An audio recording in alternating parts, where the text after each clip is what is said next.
Con ustedes en este congreso, el nuevo congreso, he venido otros anteriores.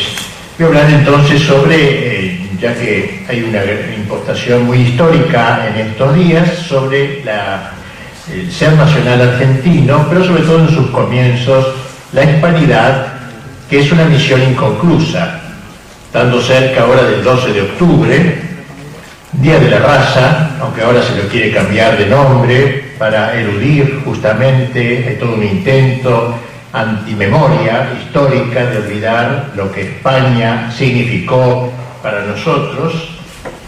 Vamos a hablar entonces de estos orígenes. El 12 de octubre, como escribió hace ya algún tiempo un sacerdote español residente por aquel entonces en la Argentina, un gran sacerdote llamado Zacarías de Vizcarra, deberá ser, dice, el día de la hispanidad, el día del nacimiento de la patria argentina. La hispanidad que es sustancia de nuestro ser nacional, que no es reductible a almanaques, digamos así, sino que entraña una raíz profunda de la cual nosotros, a partir de la cual debemos alimentarnos. Resulta imprescindible considerar ante todo cuál era el estado político y religioso de la España que se aprestaba a encarar la empresa ciclópea de la conquista. El descubrimiento de América ocurre en un momento de verdadera encrucijada histórica.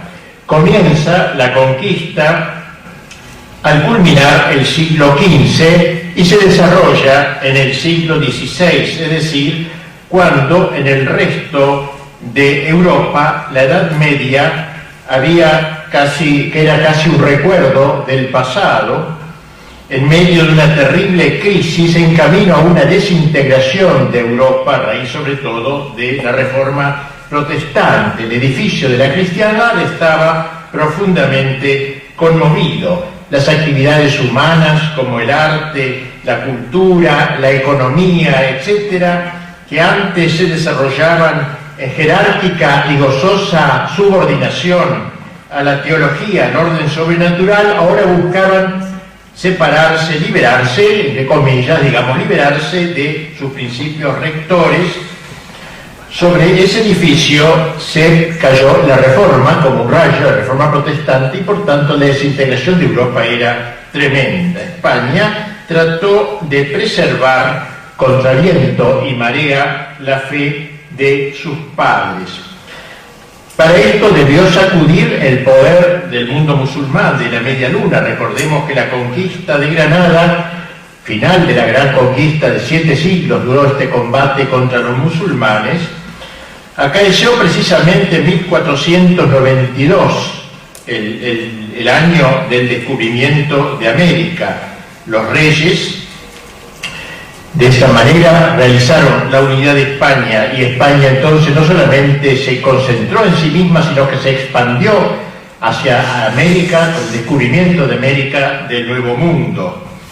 Con estas medidas España quedó inmune, quedó exenta de la invasión protestantizante que conmovió el resto de Europa, o mejor, lo supo enfrentar, lo supo incluso anticipar esta reforma, pero católica, dentro de su propio terreno, con una reforma brotada de la fe tradicional. Ya en 1475, la decadencia espiritual del clero español había sido considerada en las reuniones de los obispos, estaban muy preocupados, y también de los reyes católicos, por lo cual ellos iniciaron una reforma, pero no como la protestante, o sea que lo que se pone en la vereda de enfrente de la Iglesia para atacar a la Iglesia, sino desde las entrañas mismas de la Iglesia, como hijos de la Iglesia, hijos amantes de la Iglesia, doliente, se realiza esta magnífica reforma católica, no reforma protestante, sino católica.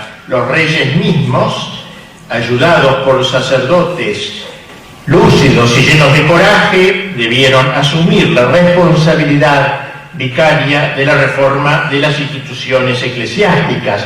Piensen ustedes que en aquella época Roma, el Vaticano, estaba en manos de un papa que no era precisamente un modelo, un ejemplo, Alejandro VI. Así que los reyes tuvieron que arreglarse un poco por sus propios medios, con los medios que le daba su propia patria, ayudados, por cierto, de algunos grandes sacerdotes, sobre todo de uno, el cardenal Cisneros, que se abocó principalmente a la restauración de los monasterios, realizando una reforma, esta sí católica, una reforma que figura entre las más impresionantes de la historia eclesiástica. Por otro lado, y gracias a la inspiración divina, también en aquellas décadas apareció en suelo español, aparecieron nuevas órdenes, congregaciones religiosas, especialmente la por aquel entonces militante y naciente Compañía de Jesús, que influyó San Ignacio, con cuya ayuda España se pondría a la cabeza del movimiento de la Contrarreforma, llamada a ser el alma del Concilio de Trento. Los hombres del siglo XVI no eran, por cierto, muy distintos a los españoles de nuestro tiempo, y por eso cabe preguntarse cómo esa España menos poblada, menos rica que hoy, pudo conocer un siglo de oro tan esplendoroso, engendrando tantos santos de renombre universal, tantos poetas, tantos héroes, tantos santos. Los hombres eran como los de ahora, pero la sociedad estaba organizada de cara a Dios, conspirando hacia un mismo fin: la Iglesia y el Estado, la universidad, el teatro, las leyes, las costumbres. Si bien los hombres del siglo XVI no fueron distintos a los de hoy, el ambiente era otro, por cierto. Se los inducía a vivir y a morir para la mayor gloria de Dios. Y así España conservó en su seno todo el ímpetu de la Edad Media. La Edad Media hoy se burlan en los colegios de la Edad Media como una época oscura, no tenemos tiempo de hablar de ello, pero la Edad Media fue una época al revés gloriosa. En esa época empezaron las universidades, las primeras universidades empezaron en la Edad Media. ¿Cómo vamos a decir que era una época oscura cuando allí va a florecer un Santo Tomás, un San Buenaventura, la Sorbona? 600 universidades pueblan toda la cristiandad europea. España fue cuando en Europa va perdiendo este espíritu de cristiandad. En España, en cambio, se mantiene, se autopreserva de la corrupción protestante, cosa que nunca le sería perdonada. España casi fue el único país que impidió la entrada de esta herejía. Y realizó un renacimiento propio, no como el italiano, que fue más mundano, sino un renacimiento típicamente español, de cuño español, cuya concreción arquitectónica es el gran edificio ese del Escorial, al tiempo que liberaba al estamento clerical de la tentación de meterse en las cosas temporales, de ser politiquería, neutralizaba el influjo de los espíritus conciliantes al estilo de Erasmo y propiciaba el cultivo de los estudios teológicos, y así estuvo en condiciones de enfrentar el desafío de la conquista. Y si bien España todavía no había proclamado el imperio, la España del descubrimiento y de la conquista estaba asignada por una vocación imperial realmente. Para que el rey llegara a ser emperador, para que aquella vocación se concretase, era menester que una sola mano reuniera todo el destino de España. Y esta mano sería precisamente Carlos V, el sucesor de los reyes católicos. Carlos, nieto de los reyes católicos. Piensen ustedes que era un hombre que no era español, solo hablaba francés y flamenco, era de los Países Bajos, ignorante de la lengua incluso, y estaba rodeado por una camarilla de holandeses sin el menor sentido imperial. Sin embargo, este joven emperador de 23 años, la edad de muchos de los que están acá, este hombre, a pesar de todo, fue él quien tomó de España la antigua noción del Imperio Romano, restaurar el viejo Imperio Romano, y sobre esa base se dedicó a construirlo. Cuando estaba a punto de salir para España y de España para dirigirse a Alemania y ser allí coronado emperador, hizo ya su primera declaración imperial en las Cortes, donde él se considera el heredero del Imperio Español, del Imperio Romano de Carlomagno, del Imperio Romano Germánico, de toda la gran gloria de la tradición española. Pues bien, piensen ustedes que esta es la España del descubrimiento de América. No es una España decadente, de un zapatero cualquiera, era una España gloriosa, imperial, una España llena de brío, de empuje, que encontraba en sus esencias la ocasión para dar el salto al cruce del océano Atlántico y llegar a América. Esta es la España que descubre América. Tenemos la dicha, el honor de nacer de esta España. Hoy se quiere denigrar a España, todo lo que trajo España, y exaltar otros países, Estados Unidos, Inglaterra, Francia, la Revolución Francesa, porque se quiere cambiar de madre, podríamos decir. Como dijo un autor, y lo comentaremos en la próxima conferencia, España en la época de nuestros comienzos, separándonos de España, decía Bartolomé Mitre, España no es una madre, es una madrastra. O sea, se quiso renegar de la hispanidad, de todo lo español. Esta es la España, pues, que nos descubre. Bien escrito Caturelli, nuestro querido amigo Alberto Caturelli, que no se trató el descubrimiento de América de un mero hallazgo, como quien se topa con América. Los barcos van, la tripulación de Colón va avanzando y choca con América. No fue así, no fue un hallazgo. Hallar es simplemente dar con algo, chocar o toparse con una cosa. Por tanto, hallar no significa necesariamente descubrimiento, decimos, no hallazgo de América, descubrimiento. Aunque descubrir siempre supone hallar. El mero hallar no descubre, no devela, quedando lo hallado encerrado en el ser que permanece velado. De ahí que si fuera comprobado alguna vez que los vikingos, como se dice, y a lo mejor es cierto, llegaron a Groenlandia hacia el año 982, es decir, mucho antes que Colón a América, y alcanzaron hasta la península de Labrador, se dice esto, lo único que se probaría es que solamente hallaron, porque estos vikingos vinieron aquí y tuvieron un tiempito y se volvieron, sacaron alguna cosa y se volvieron a su tierra. En cambio, España se instauró la España acá, se plantó España. Pues bien, dos cosas nos trajo España que están en el origen de nuestro ser nacional: el cristianismo y la cristiandad. Saben ustedes que no es lo mismo cristianismo que cristiandad. Cristianismo es la práctica del evangelio por parte de individuos sueltos, particulares. Cristiandad, en cambio, es cuando el evangelio impregna el orden temporal.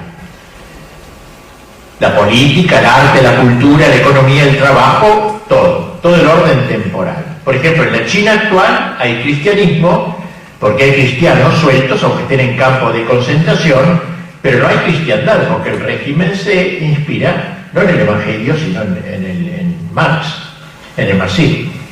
En la época de las persecuciones del Imperio Romano había cristianismo, había cristianos sueltos, y varios grandes cristianos, mártires, muchos de ellos, pero no había cristiandad porque el imperio era perseguidor y pagano.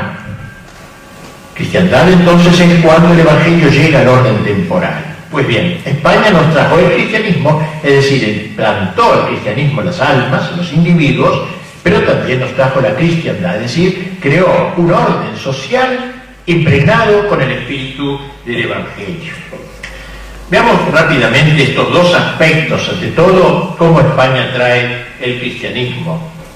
No se puede volver los ojos a los orígenes de nuestra tierra, de América, sin tropezar con una bula del Papa, aquel Papa Alejandro VI, que a lo mejor no era tan bueno en sus costumbres, pero era un hombre de mucha fe, de muy clara doctrina, por la cual el Papa donaba, según la costumbre de aquellos tiempos, las tierras descubiertas y por descubrir al tiempo que las demarcaba con precisión.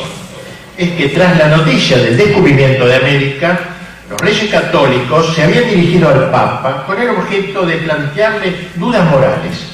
Es decir, nosotros podremos ocupar un territorio extraño, digamos, ajeno a nuestros límites, podremos ejercer soberanía sobre esas regiones recién descubiertas, y así le piden al Papa que les conceda esa soberanía, dándoles a los reyes de España un motivo especial, un motivo esencial, Para ello, los reyes le dicen al Papa: nosotros nos comprometemos como razón primordial del descubrimiento y conquista de América la tarea de la evangelización de las tierras descubiertas y por descubrir. Nos comprometemos a eso, a evangelizar esas tierras, llevarle la fe católica. Y el Papa, en 1493, un año después del descubrimiento, señala que los dos caracteres propios, dice el Papa, de la gran empresa son, ante todo, la continuidad natural con la cruzada de la Reconquista española, concluida con la toma de Granada. O sea, así como habían desalojado a los musulmanes ocupantes de su patria, ahora iban a desalojar, digamos, a los demonios de América, podríamos decir, a los brujos, a los hechiceros, los que tenían dominado a los indios, para llevarle la fe católica, como se hizo en España, para inyectarles la fe católica. Así que el carácter misional que tendría el almirante Colón, lo tenía bien claro él en su cabeza, el almirante, esta misión que el Papa daba a España de evangelizar las tierras conquistadas. Los reyes católicos se habían comprometido, pues, a la evangelización de los indios. Hoy esto a nadie le importa porque no hay fe, pero en épocas de fe era tan importante que darle la fe a esos pueblos indios era lo más importante, salvar sus almas, más importante que la economía, todas esas cosas. Esto traía a España precisamente. Tenían plena conciencia los españoles de los obstáculos. Por eso, 8 años después de las instrucciones a Colón, y cuando éste ya había sido despojado del gobierno, hubo instrucciones a un gobernador llamado Obando, en donde se señalan los errores que han cometido algunos españoles que abusaron de su condición. Pero se dice la Corte de España, el rey: no deseamos que los indios se conviertan a nuestra santa fe católica y sus ánimas se salven, porque este es, dicen, el mayor bien que les podemos desear, para lo cual es menester que sean informados en las cosas de nuestra fe, para que vengan al conocimiento de ella. Tendréis mucho cuidado de procurar, sin les hacer fuerza alguna, como los religiosos que allá están les informen y amonesten para ellos con mucho amor, de manera que lo más presto que pueda se convierta. Es decir, la conversión de los indios, no forzados, no obligados, libremente, pero tratar de promover esta conversión. ¿Cuál fue la respuesta? Esta fue la respuesta del Papa, pues, a las dudas morales que tenían los reyes de España. ¿Tendremos derecho? Bueno, el derecho lo tienen porque van a llevar el Evangelio, que es lo más grande que pueden ustedes llevar, lo que se llamaron los justos títulos, que acuciaba la conciencia de aquellos reyes católicos, justos títulos por los cuales iniciaban esta conquista.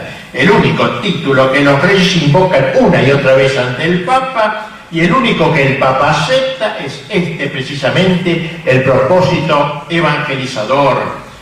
Para quien desconoce las cosas religiosas como son los hombres de nuestro tiempo, esto resulta medio ridículo. Pero como dijimos, en España todavía se continuaba el espíritu de la cristiandad medieval. Por supuesto que hubo también intenciones políticas, no es que eran angelitos que venían a cabo, intenciones políticas legítimas, tanto en Fernando para pedir las bulas como en el Papa al concederlas, pero no se puede negar que Fernando, el católico, puso lo mejor de su voluntad para cumplir el mandato evangelizador de la conquista, y Alejandro VI, a pesar de lo turbio de su personalidad, se apasionó sinceramente por nosotros, por la conquista que se llamó la conquista espiritual del Nuevo Mundo. Colón, por su parte, fue bien consciente de este sentido religioso de su empresa. En una carta a los reyes les dice: la Santa Trinidad movió a vuestras altezas a esta empresa de las Indias, y por su infinita bondad hizo de mí mensajero de ella. Se sabía Cristóbal, viene Cristóforo, que palabra que significa el que lleva a Cristo, Cristóforo. Él era Cristóforo Colombo, el que lleva a Cristo. Él entendía que su misión era llevar a Cristo. Desde el 12 de octubre siente Colón su descubrimiento como una ampliación del occidente cristiano, como una ampliación de los católicos del mundo, y por eso a las tierras que descubre dice: la primera que yo hallé, puse nombre San Salvador, y a la segunda puse Santa María de Concepción. Estaba convencido de que toda la cristiandad debía tener alegría, ya que tantos pueblos nuevos pueden ser incorporados a nuestra santa fe.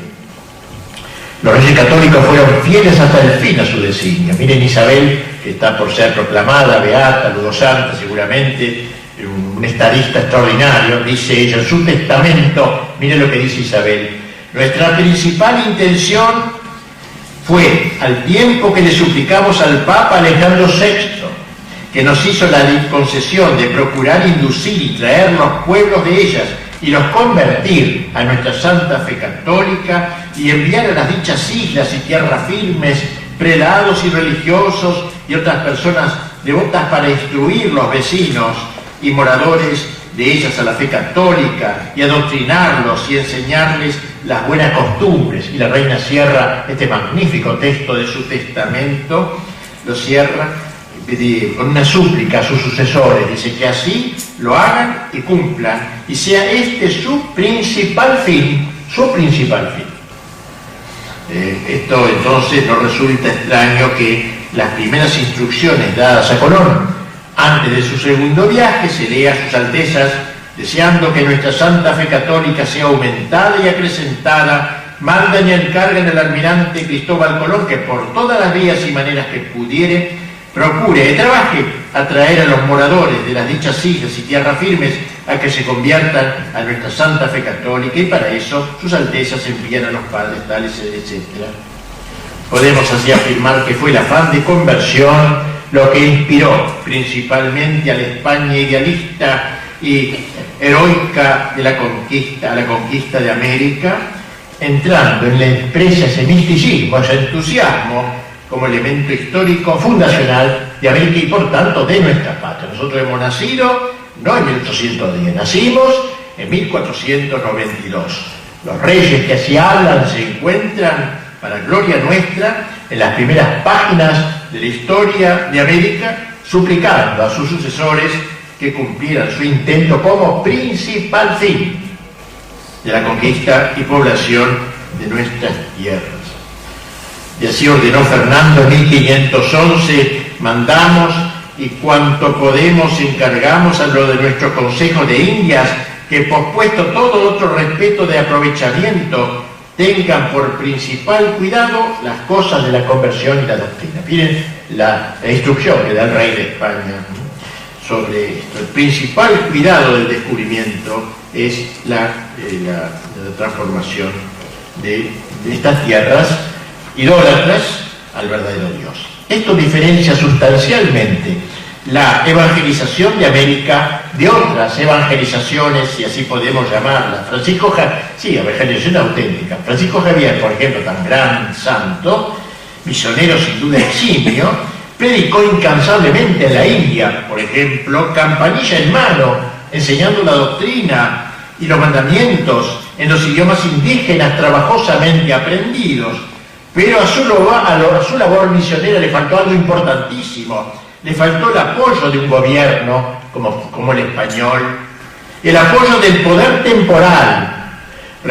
Resulta una constante histórica que solo en aquellas regiones donde la evangelización se realizó con la colaboración de los dos poderes, el espiritual y el temporal, la Iglesia y el Estado, solo allí hubo cristiandades, es decir, pueblos cristianos, como por ejemplo en Filipinas, única nación del Oriente plenamente evangelizada. Filipinas se llamó así por Felipe, en homenaje a Felipe II, Filipinas, país completamente lejano a todos nosotros, pero con la misma impostación de conquista espiritual también se realizó. Bueno, así que España trajo el cristianismo, que era lo primero, pero también trajo la cristiandad. Recuerda, la cristiandad, que es la impregnación evangélica del orden temporal. España hizo que nuestras tierras se incorporasen a la cristiandad europea. Después de la ruptura de la Reforma, la hispanidad de los reyes católicos, del cardenal Cisneros y de los grandes reyes sucesores, luego de los Austria, incluida Iberoamérica constituía una cristiandad, una verdadera cristiandad. Toda la sociedad hispanoamericana se fue impregnando del espíritu y la doctrina de la Iglesia, y cosa que se fue expresando en las leyes, como puede verse, por ejemplo, en ese admirable monumento de las leyes de Indias, así como en las instituciones tanto peninsulares como americanas, vividas por todas las capas de la sociedad. Refiriéndose al descubrimiento de América y al propósito evangelizador, dijo Juan Pablo II, en España, estaba en Santiago, creo, dijo, era el prorrumpir vigoroso de la universalidad querida por Cristo, como se lee en San Mateo para su mensaje.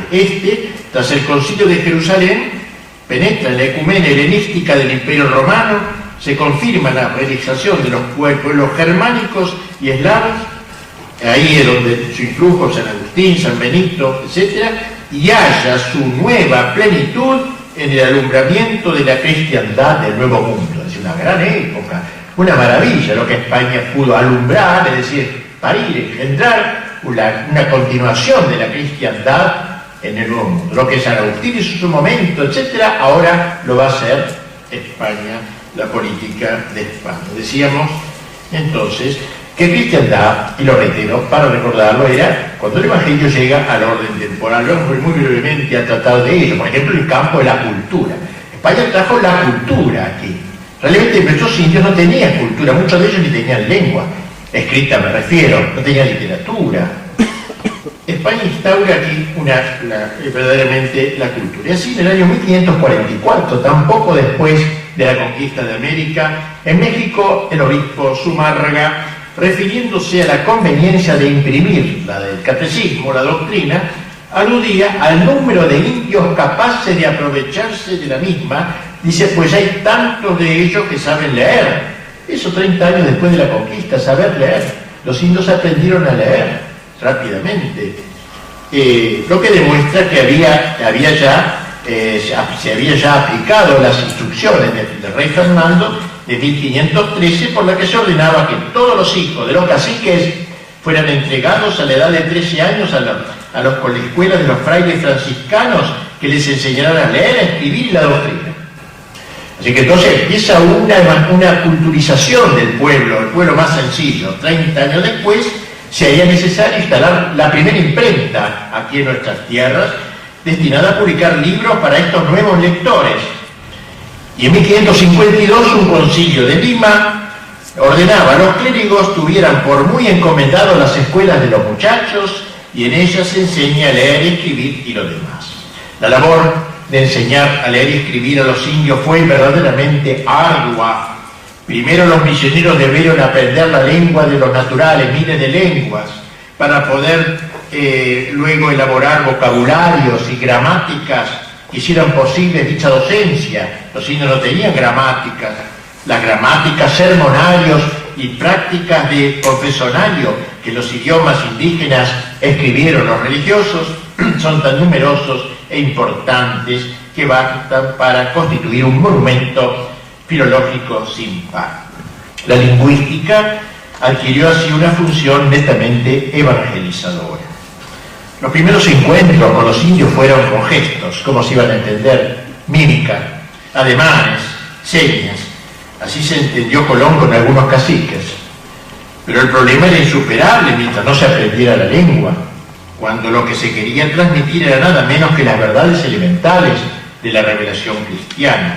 Al principio, como los indígenas nos veían gesticular a los españoles, así para que tenían a los misioneros por locos, por enfermos o por locos. Eso demuestra la heroica urgencia por la evangelización de los primeros misioneros atacados por la locura de Cristo, porque eso dice San Pablo, la locura de Cristo, que es el entusiasmo por evangelizar. Sin embargo, era menester buscar medios más eficaces para que se encarnara la palabra con mayúsculas. Si la fe entra por el oído debe escuchar la palabra de la predicación, era necesario entender, aprender la lengua. Entre nosotros, el padre Guillermo Furlong es quien mejor ha estudiado esta cara educadora de España en América, ampliamente diversificada. Había primero, dice, una instrucción hogareña en las casas de las familias pudientes, en los encomenderos. Luego una instrucción conventual, junto a cada convento un colegio. Instrucción particular en colegios especiales, instrucción misionera en las reducciones de indígenas. Había distintos tipos de instrucción. Y en lo que respecta a la enseñanza superior, la corona de España así determinó: para servir a Dios nuestro Señor y bien de nuestros reinos conviene que nuestros vasallos, súbditos y naturales tengan en ellos universidades y estudios generales donde sean instruidos y graduados en todas las ciencias y facultades. Y por el mucho amor y voluntad que tenemos de honrar a nuestros indios y desterrar de ellos las tinieblas de la ignorancia, fundamos en la ciudad de Lima, de Perú, y en la Ciudad de México, de Nueva España, universidades y estudios generales, y tenemos por bien y concedemos a todas las personas que en dichas universidades fueran graduadas que gocen en nuestras Indias de las libertades y franquicias de que gozan en estos reinos los que se gradúan en la Universidad y Estudios de Salamanca. Fíjense ustedes, pocos años después de la conquista de América, universidades. Que tengan los que salen de esas universidades, tengan la misma graduación que los que salen de Salamanca, que era como decir la cumbre de la cultura de la España del siglo de oro. Recuerda ese dicho: lo que no da con natura no da, Salamanca no presta, como diciendo el que es burro, por más que vaya a Salamanca, no aprende. Salamanca era como el símbolo de la cultura y de la inteligencia. Pues bien, los indios educados en las universidades primeras que se fundaron en América tenían los mismos derechos que los de Salamanca. Y así, 46 años después del descubrimiento se funda la Universidad de Santo Domingo. Poco después la de Lima y México, 1551. En 1573 la de Santa Fe en Bogotá. Y así en el siglo XVI, el primer siglo de la presencia de España en América, veía la aparición de numerosas universidades, alcanzando la vida intelectual un apogeo que nunca luego igualó. En 1613 se fundó la primera universidad en territorio argentino, que fue la Universidad de Córdoba, a cargo de los padres de la Compañía de Jesús. Eco de esa cultura que nos dejó España, esa cultura popular, ha llegado a nosotros gracias a un gran estudioso argentino, olvidado como todos los grandes en nuestra patria, que se llamaba Juan Alfonso Carrizo. Era un hombre, digamos, robusto, por no decir gordo, que recorrió todo el norte argentino. En esa época no había para grabar, iba notando, le entraba en las chozas, en la quebrada de Humahuaca, por todos lados se metía en cada provincia, en los lugares más perdidos, y las viejas le cantaban los cantitos que habían aprendido de chica. A veces no entendía lo que decían, y escribió así, costeándoselo él, creó casi todos, varios tomos, cancionero de Tucumán, pero no cancioneros hechos en la calle Florida de Buenos Aires, ¿no?, sino cancioneros reales de los lugares, de los distintos lugares, de Tucumán, de Salta, de todo esto. Y ahí descubrió maravillas. Estas viejas que no tenían dientes y apenas si podían, le recitaban unos versos que no entendían a veces, pero eran de Santa Teresa, de ese nivel. Él quedó admirado de eso, como llama Joan Furlong, trasplante cultural de España. Hay un trasplante de la cultura española a nuestros indios, aún, como dije, ahí en las zonas más alejadas. Realizando el milagro de hacer de uno y otros un mismo pueblo. Carrizo recuerda que en 1931 oyó cantar en la puna de Atacama, a 4.000 metros de altura, donde no llega, gracias a Dios, la civilización, llamada civilización, que decía Sarmiento, que llevaba la barbarie y todo eso, pero porque despreciaba todo lo de España. Digo que en 1931 Alfonso Carrizo, caminando por la puna de Atacama, a 4.000 metros de altura, escuchó unos pastores indios que llevaban un ataúd en medio de la nieve y decían: Señor San Ignacio Alférez Mayor, lleva la bandera delante de Dios. Serían algunos jesuitas que habían estado por ir, le enseñaron este canto. Los centenares de poemas de elevada belleza teológica que Carrizo ha recopilado, digna de los autos sacramentales, nos muestra el acervo cultural con que España supo impregnar a nuestro pueblo sencillo. Se podría repetir también aquí aquello que dijera Chesterton tras visitar unos pueblitos de Castilla, pueblitos humildes, quedar impresionado de la sabiduría de esa gente que a lo mejor no sabía leer. Dios mío, dijo Chesterton, qué cultos estos analfabetos. Nosotros creemos que la cultura es saber leer, eso nos lo enseñó Sarmiento, ¿no? Creyendo que aprendiendo a leer ya éramos cultos, nada que ver. Para leer las porquerías que luego vamos a leer, no sé si vale la pena. Como decía Castellani, yo tuve un hijo, le compraría un caballo, lo mandaría al campo, como para librarlo de los colegios. Disculpen, aquí estamos también en un colegio, pero bueno. Así entonces, Carrizo encontró estas coplas admirables. Por ejemplo, esta dice, una vieja le cantó esto: el rico no piensa en Dios, por pensar en sus caudales. Pierde los bienes eternos por los bienes temporales. Era la cultura evangelizada, por lo que ahora se ha dado a llamar la evangelización de la cultura. Y nada podríamos, no, pues vamos a extendernos en este trabajo cultural, reducir, por ejemplo, las reducciones guaraníticas, ¿no? Lo que hicieron los padres jesuitas en esas reducciones, donde al indio, analfabeto, le enseñaron a hacer instrumentos, a hacer orquestas, a cantar gregoriano, a cantar polifonía, a cantar los clásicos de Europa, de polifónicos de Europa. Tanto que venían viajeros y decían, nunca habíamos ido en Europa a cantar un coro de 4 voces. Bien, no hace mucho, un padre fue a un pueblito de Bolivia que hacía, desde que se llegaron a los jesuitas, no había habido ningún sacerdote. Llegó allí, esta forma de cuento lo digo, llegó allí y va a celebrar la misa. Bueno, ¿qué hacemos? No, nosotros no sé, hacemos los cantos, etcétera. Bueno, entonces vio que un indio se ponía delante de un atril de la iglesia, de la vieja iglesia, todavía estaba la iglesia de antes, y atrás un chiquito sentado que era su hijito. Y empieza el Kyrie, a 4 voces, cantando el Kyrie. El padre no salía de su asombro. Era el recuerdo, los padres jesuitas salirse le dejaron a los indios las partituras, y luego, de generación en generación, por eso el chiquito estaba atrás para aprender de su papá cómo se dirige una misa. Cantaron el Kyrie, el Gloria, luego una procesión. El padre dijo, bueno, yo le voy a... ¿Cómo podemos? No, mire, padre, nosotros sabemos hacerlo. Empezaron, salieron, se ponían todos en la primera parte, una especie de... encima de la cabeza, como una máscara, con plantas, y bailaban en torno a la imagen de la Virgen. Luego, en la otra estación, se ponían cabezas de animales, y bailaban en torno a la Virgen. Así que era eso. Toda la naturaleza que alaba a la reina, a la Virgen como reina de toda la naturaleza. Miren qué teología, qué belleza, qué simbolismo que dejaron. Esto es evangelizar la cultura. Esto es cultura verdaderamente. Bueno, si pasamos al campo de la política, porque decíamos que el evangelio que impregna el orden temporal, obviamente la política es un aspecto sumamente importante. El evangelio impregnó el campo de la política.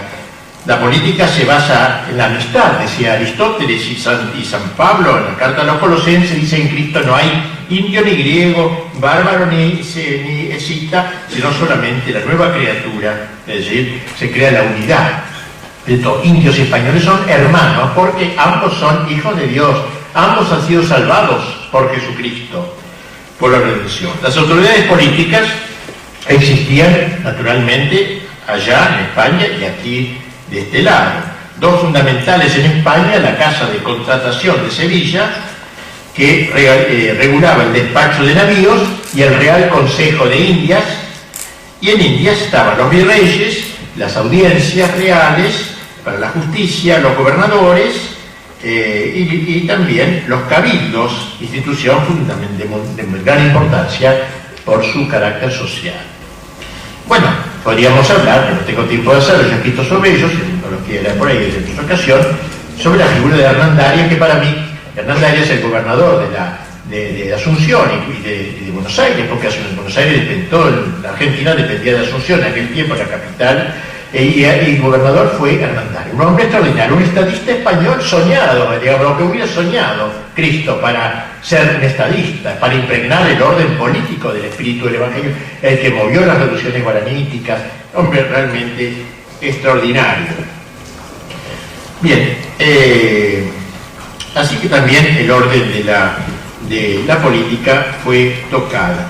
El día en que se adecente nuestra galería de próceres, porque por desgracia nuestros próceres no siempre son tan próceres, o como decía Castellani, los que tienen monumentos en Buenos Aires están todos en el infierno, pues aquí tenemos la capacidad esa de llamar héroes a los traidores.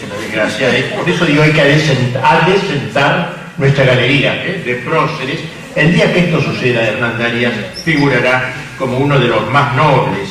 40 años de guerra terrible en un campo que tuvo por escenario la selva paraguaya o la extensa pampa argentina, recorrida sin descanso por este hombre extraordinario, conociendo toda la gama de los sufrimientos físicos, desde las heridas en el combate hasta la fiebre del pantano que le desfiguró el rostro y le quitó el sentido del oído y la audición, así como los sufrimientos morales, desde la crítica de conventillo hasta la calumnia de gran nivel. Protector de ciudades, creador de ciudades, colaboró en la fundación de Buenos Aires.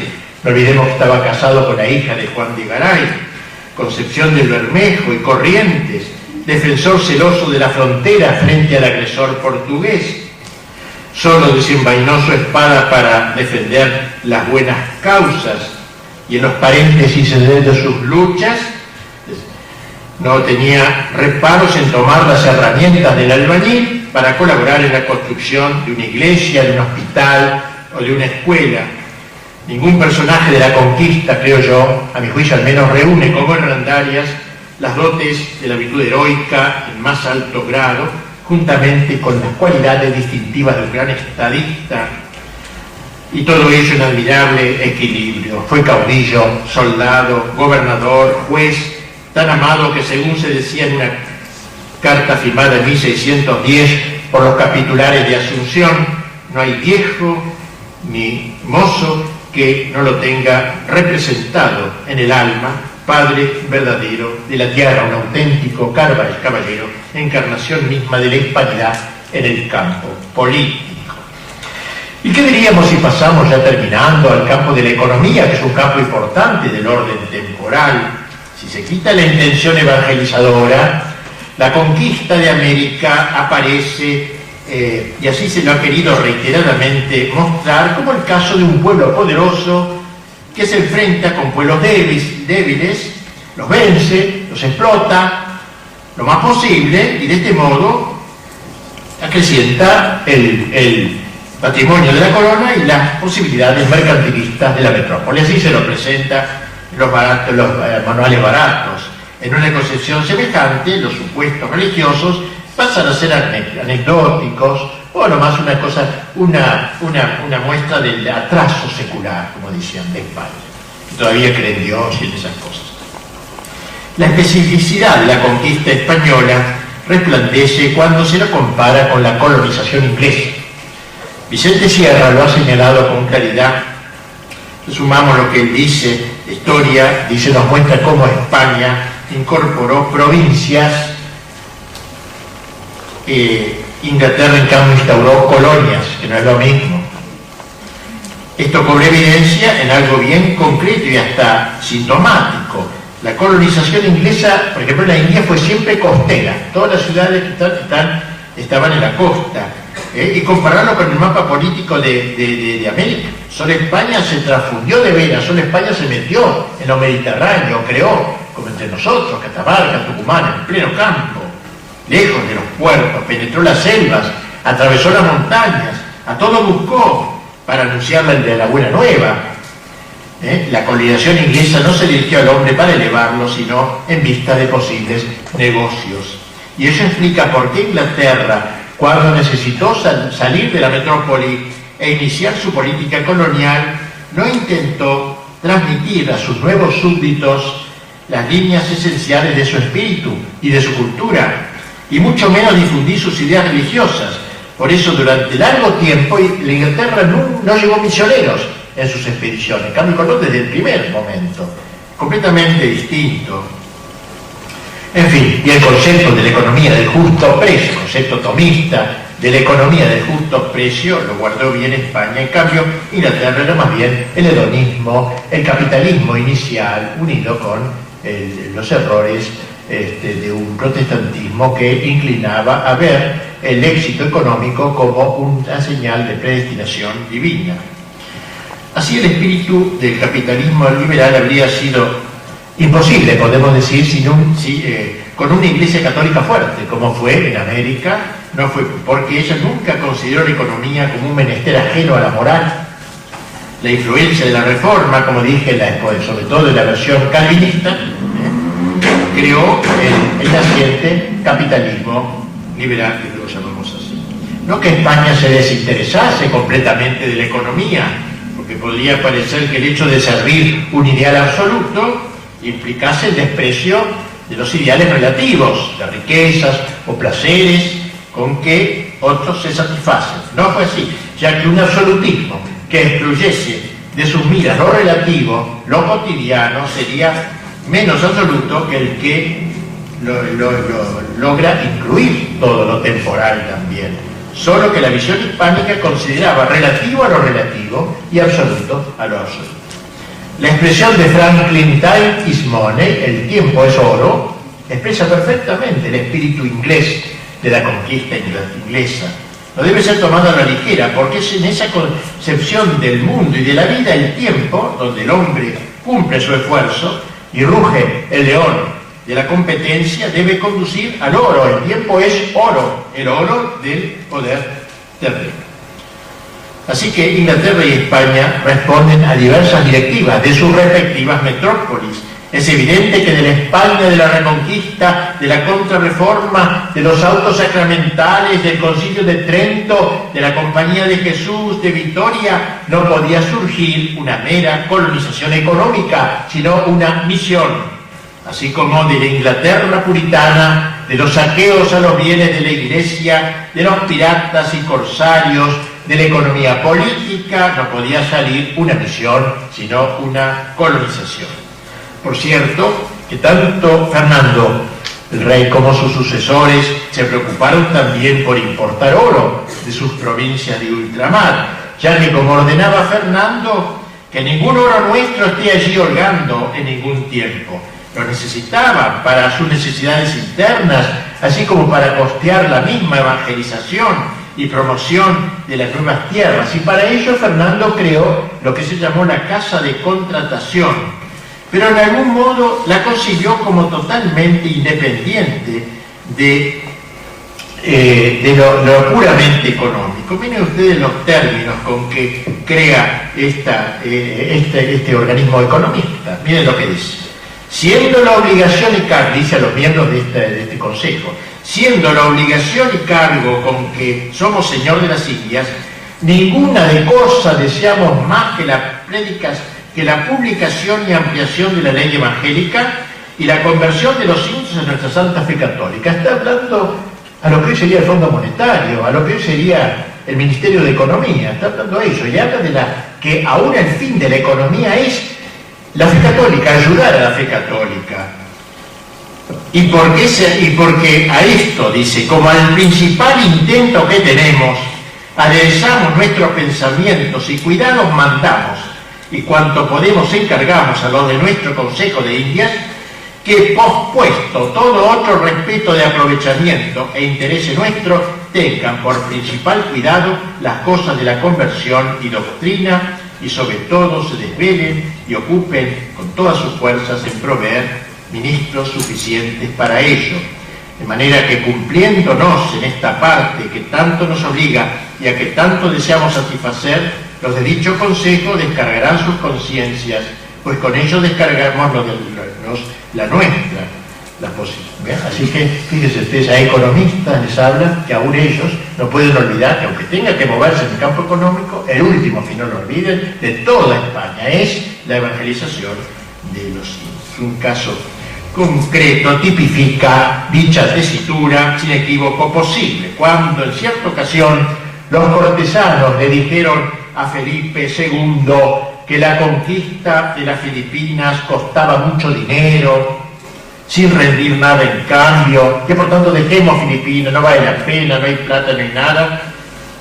El adusto rey respondió: si no bastaren las rentas de Filipinas y de Nueva España a mantener una ermita, si nos bastara eso, para mantener una capilla, una ermita, si más no hubiere, que conservar el nombre y veneración de Jesucristo enviaría lo de España con que prorrogar el Evangelio. No se ponga ningún motivo que toque intereses, sino los más universales. ¿A qué motivos universales se refería? Lo había dicho poco antes, la concesión pontificia de aquellas tierras para evangelizar. Es decir, aunque toda Filipina no diera un peso, nada, no hubiera minerales ni nada, con tal que podemos llevar la fe, no nos vayamos de allí.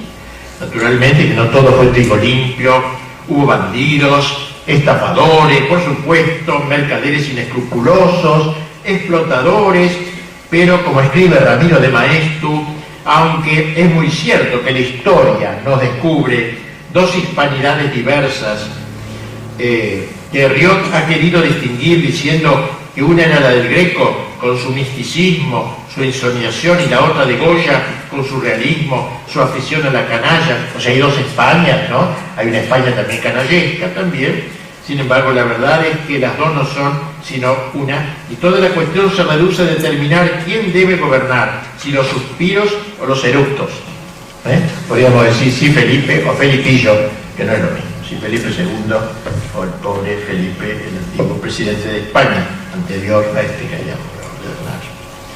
Bueno, así entonces vamos a dejar aquí nuestro tema. Y vamos a tratar en la próxima conferencia sobre la independencia de nuestra patria, la independencia de Iberoamérica, o sea, cómo se empalma con todo esto nuestra separación, si es una ruptura con España, si es una ruptura con la fe católica, o debe ser una continuidad. Con esto entonces hemos terminado esta parte. Es evidente que no podemos soñar con una cristiandad de hoy para mañana, pero nunca debemos renunciar al cristianismo y a la cristiandad, a tratar de que nuestra patria sea cristiana y que todo el orden temporal se sujete a Jesucristo, contrariamente a toda la política que se lleva hoy por delante. Es bien arduo, pero hay que tener bien claras las ideas, y creo que esto puede ayudar a ello. Muchas gracias.